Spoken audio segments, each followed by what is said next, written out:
Here I'm going to go over information on the electronic speed controller known as the ESC, as well as motor direction and setting up your model for the first time. I'm using a Pentium 40 ESC, which is the one I highly recommend. It works very well. A 4200 kV motor with a 10-tooth pinion. And I've already done a video on mounting that pinion. And so I'm ready to go ahead and move on to the next step, which is to go ahead and mount the motor, as well as make sure that electronic speed controller or ESC is set up correctly, and make sure the motor direction is correct. So the first thing I want to do is make sure that the model is setting upside down, head down if you will. And then the next thing is I want to make sure that the glide locks are free. And the way we check the glide locks is with the model upside down, we just simply hit the glide lock and let go of it. If it comes back down, when we push it all the way up, then it's free. And then we check the one on the other side, and again, push it up and let go of it, it should come back down. If it's floating, that's exactly what we want. If for whatever reason the glide lock wants to stick in the up position, you need to figure out why that's happening and take care of it. Because if it does stick and we set this up and the motor is actually running backwards, there's a good chance you can not only do damage to the motor, the ESC, but also the gearbox or the glide locks.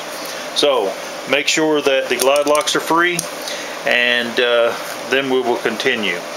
So now I've got a motor mounted. I've already bound this receiver, so I've got that part done. So I'm going to advance on now to making sure that the motor is set up correctly. I've wired a connector to my ESC. I've also wired the ESC to the motor. And at this point I want to make sure the motor is running correctly, running in the right direction. We have 3 wires that go to the motor. If we find that the motor is running backwards, then we only have to disconnect 2 and reverse them and then put them back. Now I've already checked this and it was correct. So after doing so, then I heat shrink the tubing in place so that the joints, the solder joints for the connectors are secure. I do not use bullets or any form of connector. I actually solder the wires directly to the motor leads. And the main reason is because I do not want to have an issue with a bullet working loose during flight. So one other tip about the motor leads, normally they're going to come with bullets on them. I highly recommend that you do not cut the wires on the motor. Simply cut the shrink wrap back, and then pull the shrink wrap off, then heat up the bullet and pull the bullet off of the wire, and then use the wire that has a solder already on it. Now you're going to re-tin those so that you know what solder is on it, but you do not want to cut these wires short. You can cut your wires short on the electronic speed controller because that is fresh wire. The wire on the motors, you can have some issues with getting good connections because there is a shellac or varnish that's on the wire that has to be scraped if you cut these back. So I recommend you leave the wires the way they are, just unsolder the bullets and then solder them direct. And again, you can cut the wires short. You can see I run 1 loop around the wires, and then that makes them the right length. And I do cut back.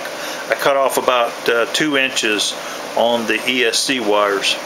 So now let me go ahead and turn my transmitter on. Throttle is down. My transmitter is up and running, so I'm going to go ahead and energize the model. And again, the model is upside down, and I'm just going to energize it to the point where I'm going to listen to it, and if the motor were to start running or something not be right, I can immediately unplug it. But now the speed controller has been energized, so I know that I have power. Of course, I can see my light on my receiver, so I know that's all working correctly. So I'm going to go ahead and continue with the setup. And if I did have a problem, though, I'd be able to immediately unplug it. which now I'm ready to make sure the motor's running in the right direction. And what you do for that is advance the throttle really slow. And you can see I'm moving the throttle up. I'm still moving the throttle up. Okay, now the motor's started to run.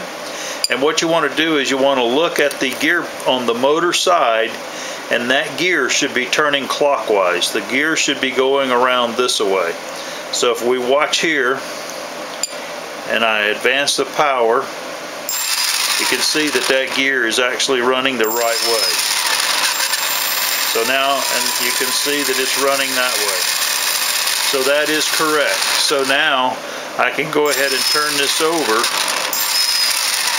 and I'm going to do it at a slow RPM. Let's see how slow I can make this run. Alright, if I turn this over, now you should start hearing the glide locks click. And we can hear those. I can actually see them going up and down there, that one.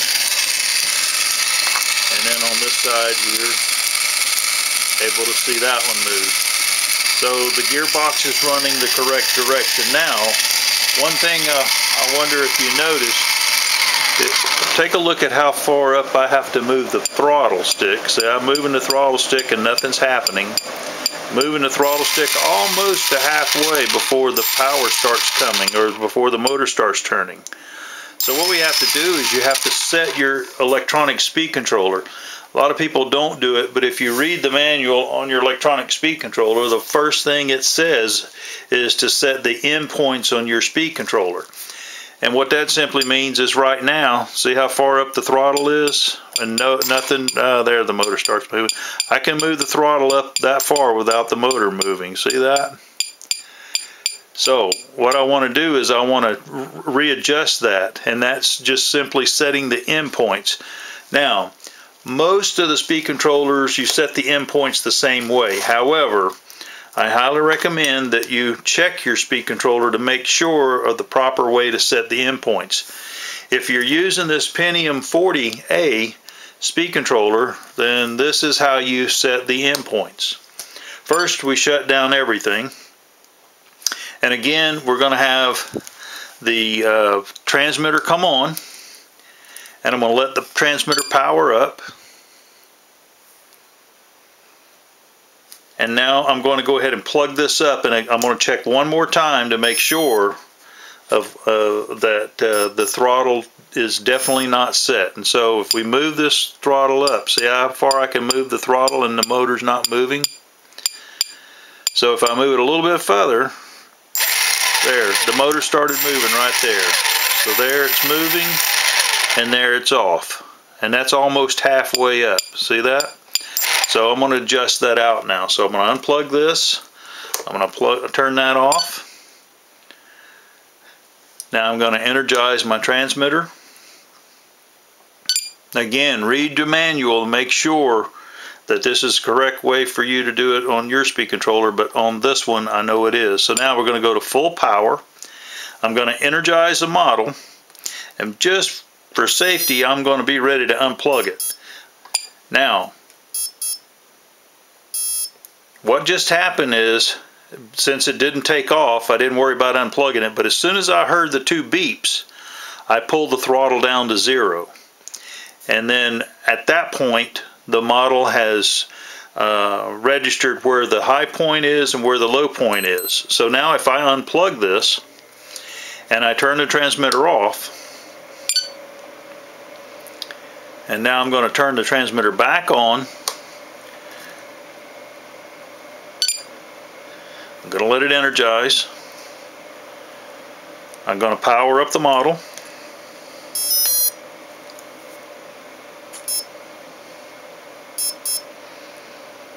Now, as soon as I move that stick about maybe 1/8 of an inch, if I move it that far, the throttle should start moving, the motor should start turning almost immediately. See what I mean? So what you have to do is you have to set the endpoint on your speed controller. See, now I just barely move that stick and the motor is moving. So if you've got my setup here, the setup that I recommend, and you have not set your endpoints, then then it's a good idea to go and do so, and you'll probably find a little more power, a little more RPM than what you had in the past. So again, you can rewind the video and see where it was before, but now you can see I just barely moved the stick up and it's starting to move. So check your endpoints, make sure that they are right, and generally always, if you put a new receiver on your model, you need to reset the endpoints. Anytime the receiver changes, or if you put a new speed controller on, or even if you take a speed controller that you've had on another model and you move it to another receiver, it's a good idea to always reset the endpoints. So I hope you found this information helpful, and if you have any questions, you can certainly get a hold of me. I'm glad to help you if I can. Thank you for your time, and enjoy the hobby.